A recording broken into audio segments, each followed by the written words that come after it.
A celebration of life will be held today for Maine Game Warden Joshua Tibbitz. Tibbitz was killed in a plane crash in the town of Avon last week. Our Katie Delaney live outside the Maine Department of Inland Fisheries and Wildlife this morning with details of his funeral proceedings. Hey, Katie.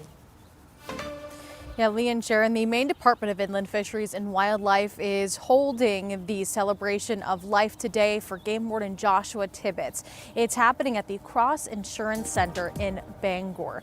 Tibbitz was a game warden for 18 years, including 3 as a pilot. This morning, there will be a motorcade procession from the funeral home in Newport to the arena. Law enforcement will arrive at the ceremony at 10 o'clock this morning. Anyone is welcome to go to the service to honor Tibbitz. Doors will open at 11 a.m. and close at noon. The ceremony will go from about 1 to 2 o'clock. Then we'll move outside for a playing of taps, a firing salute, and aircraft flyover. Anyone in the area should expect to see a lot of law enforcement for the memorial. Bangor police say to expect heavy traffic around Main Street before, during, and after the service. And across Maine, all U.S. and state flags will be lowered to honor Tibbitz. The National Transportation Safety Board is still investigating the cause of the plane crash that killed Tibbitz. I'm Katie Delaney, News Center, Maine. All right, Katie, thank you. There will be a memorial service for Gerald Talbot also happening today. Governor Mills has ordered flags lowered today from sunrise to sunset to honor both him and Tibbitz. Talbot was Maine's first black legislator and a longtime civil rights activist. Friends say his legacy will live on through the people he mentored and through family members who plan to continue his work. He's just a special human being. He believed in what should be, could be.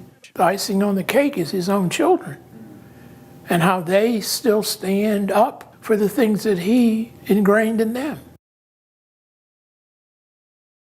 Today is intended as a public celebration of his life and service and leadership in Maine. The service is open to the public. It starts at 10 o'clock at Merrill Auditorium in Portland. You can also watch it on our website and streaming app.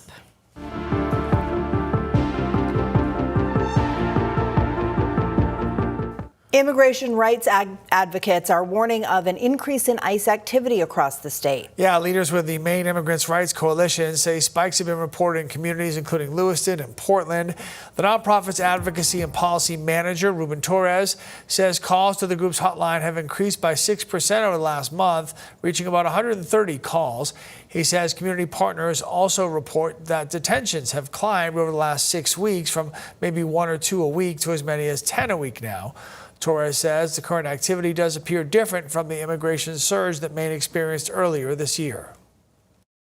What we're seeing now is a shift in that the people who are most visible to the immigration pathways and processes are the ones who are most vulnerable. So people who are going through their asylum cases, people who are trying to renew their work permits. In a statement, a spokesperson for the Department of Homeland Security says that they have been delivering on President Trump's promise to arrest murderers, rapists, and pedophiles.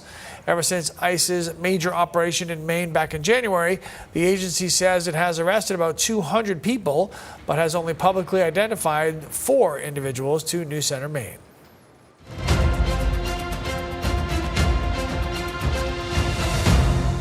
The June 9th primaries less than 3 weeks away. A couple of candidates running for governor have kicked off big campaign swings. On the Democrat side, Dr. Nirav Shah announcing an 8-day state tour before the election gets here. On the Republican side, Garrett Mason kicked off what his campaign is calling his Rural Maine Revival Tour.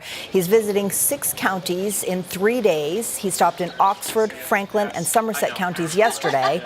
Mason, who has appeared in the past as a political analyst on this station, has said his top issue is affordability for Mainers. He has said that he wants to cut down on taxes, and yesterday he repeatedly mentioned paid family medical leave as one tax he's skeptical of.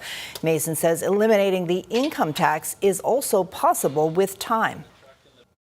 So we're talking about the fuel tax in here, both federally and the state, that's hurting companies like this. There's so many places that we can cut, and that because government has gotten so big. So, that's what this tour is about, is hearing from people what are their pain points, how can we fix them, and how can we make government work better for you and not for the people, not for others that are taking advantage of the system. The June 9th primary will cut the Republican and Democratic fields down, but there are at least 4 independents working to get on November's ballot. Yeah, one of them is Rick Bennett, a state senator from Oxford County. He turned in his petition signatures to the Secretary of State's office yesterday, the first independent to do that. Bennett has been campaigning for nearly a year and has been releasing plans for energy, housing, health care. He used to be the leader of Maine's Republican Party, but Bennett has said that his decision to leave that party gives him a little more freedom, saying his independence should appeal to voters. I don't care what color the state may be painted. We're interested in getting results that work for people. So we've been involved in that conversation. We're continuing to roll out policies, and we'll be doing that right through and beyond primary day because Mainers are looking for solutions rather than finger pointing. Now, early voting for the June 9th election is already underway. You can reach out to your town office for more information. There is one more primary race to think about, the Democratic primary for Congressional District 2. We will have our Voice of the Voter debate tonight at 7 o'clock for that race. That'll be right here on News Center Maine and on our streaming app. The results of a new poll were just released on the main races that are getting some national attention.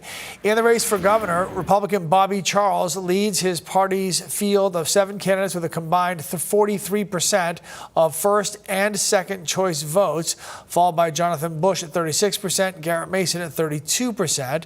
Among the 5 Democratic candidates, the race is closer. Dr. Nirav Shah leading with 39% of combined first and second choice voting. Remember, this is ranked choice here, followed by Angus King III at 33%, Hannah Pingree at 32%, Shenna Bellows at 31%. An important note, Pan Atlantic collected this data after Governor Mills dropped out of the Senate race, but before she endorsed Hannah Pingree for governor. Pollsters say they expect ranked choice voting to affect the Democratic race for governor more than the Republican race should. There is enough complexity in terms of the first choices, the second choices, how some of the coalitional dynamics work together, such that really who gets eliminated first from the ballot could have a significant impact in terms of how the votes get rolled up. Now, one key issue that all of the candidates in every race are facing is cost of living. 51% of the people who were surveyed said they are worse off financially right now than they were 1 year ago.